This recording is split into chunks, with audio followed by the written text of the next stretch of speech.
Hai, salam kenal. Saya Diki Setiawan. Terima kasih sudah mampir di channel saya ini. Jangan lupa subscribe, like, dan juga share apabila bermanfaat. Materi yang akan saya sampaikan ini masuk dalam episode bagaimana cara melipat gandakan pelangganmu. Jadi kalau yang episode kemarin itu ada di kalau video-video yang kemarin itu ada di bagian episode bagaimana cara mendapatkan pelanggan yang pertama. Sekali lagi, kata kuncinya adalah pelanggan, bukan pembeli. Karena beda ya, kalau pelanggan itu mereka melakukan pembelian berkali-kali, tapi kalau pembeli relatif cuma satu kali. Jadi untuk suatu bisnis dapat sustainable, maka kita perlu yang namanya pelanggan, bukan pembeli. Kalau kita nyari pembeli, maka effort atau usahanya perlu lebih banyak, lebih besar. Kemudian kalau pelanggan, kita cukup memulai usaha kita kepada satu orang saja. Kemudian bagaimana orang tersebut bisa membeli di tempat kita berkali-kali dengan rutin.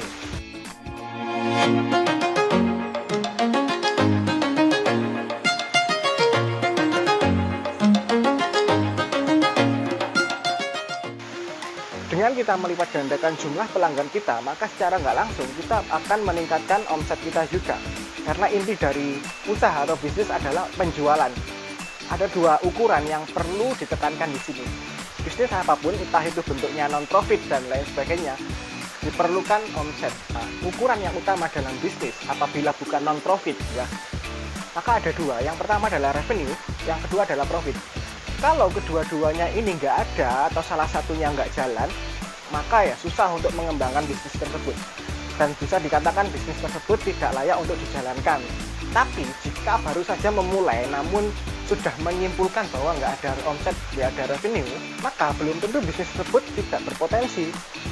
Karena kebanyakan dari kita yang ingin memulai bisnis atau yang baru memulai bisnis, begitu menemui satu kendala, mereka sudah loyo, bahkan tidak mau meneruskan. Kemudian ganti ke produk lain, jual produk lain, atau membuka hal lain, atau bahkan berhenti. Nah, ini yang sangat disayangkan. Padahal belum tentu semua itu asumsinya benar. Oleh karena itu, perlu kita untuk memastikan pasarnya terlebih dahulu, seperti yang pernah saya jelaskan di video yang sebelumnya. Dalam upaya meningkatkan penjualan kita dan juga meningkatkan jumlah pelanggan kita, maka kita perlu yang namanya personal branding. Karena personal branding di zaman sekarang itu semakin penting saja. Sebab dengan personal branding kita bisa lebih membangun kepercayaan kepada orang lain. Jadi orang itu lebih gampang untuk menaruh kepercayaan kepada kita atau kepada bisnis-bisnis kita.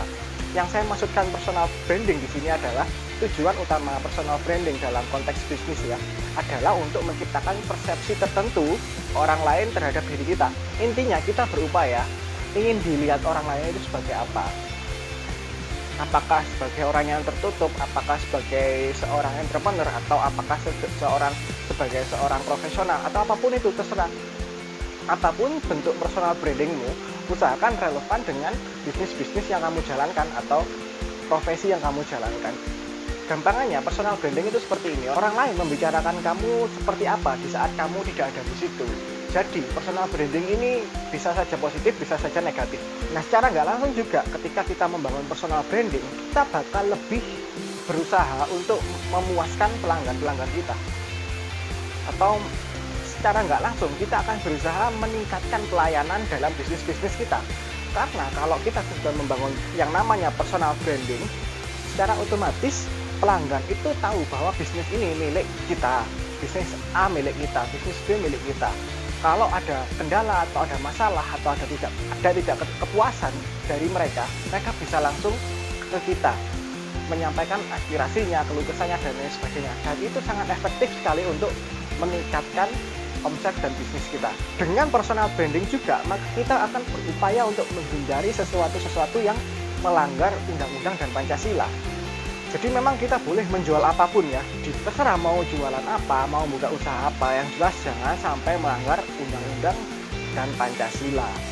Oleh karena itu banyak sekali manfaat-manfaat dari membangun personal branding selain dari yang saya sebutkan tadi.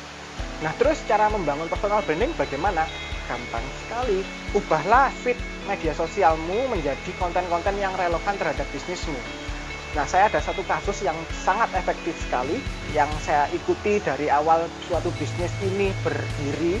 Jadi ada suatu bisnis jualan hijab Dari awal ini berdiri ya seperti online shop pada umumnya ya, ngepost produk, ngepost barang.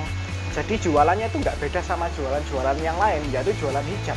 Kita tahu bahwa orang jualan hijab itu sudah banyak dan sudah sangat menjamur sekali. Kompetisinya sangat-sangat ketat sekali.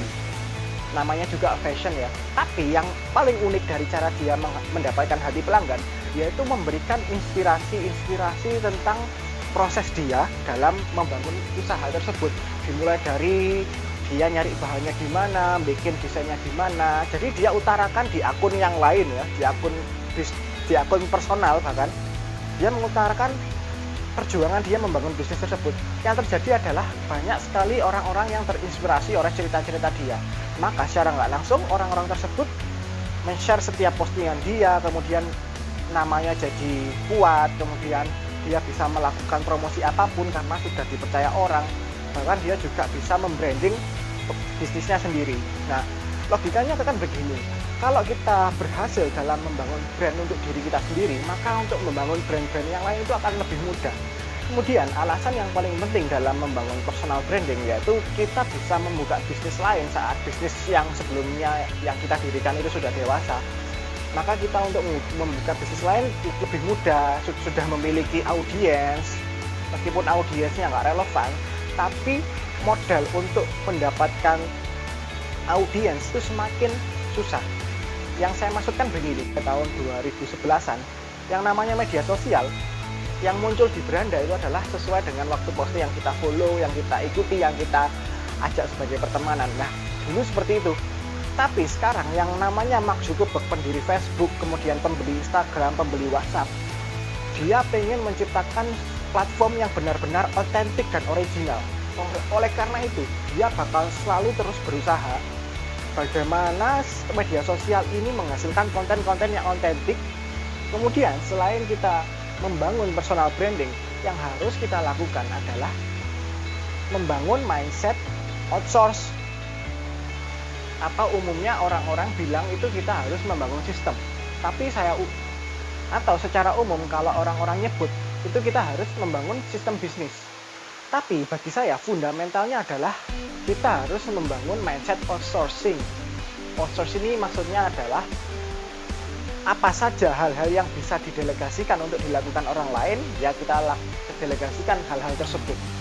Jadi untuk masalah outsource ini sudah ada di video saya yang lain, yaitu bagaimana cara kita memiliki waktu lebih dengan keluarga di saat bisnis kita itu bertumbuh sendiri tanpa kehadiran kita, sehingga kita itu bisa sedikit bersantai-santai, bisa mengurusin hal yang lebih penting mungkin, atau bisa ngapain gitu ya. Nah, tonton video tersebut setelah menyelesaikan menonton video ini.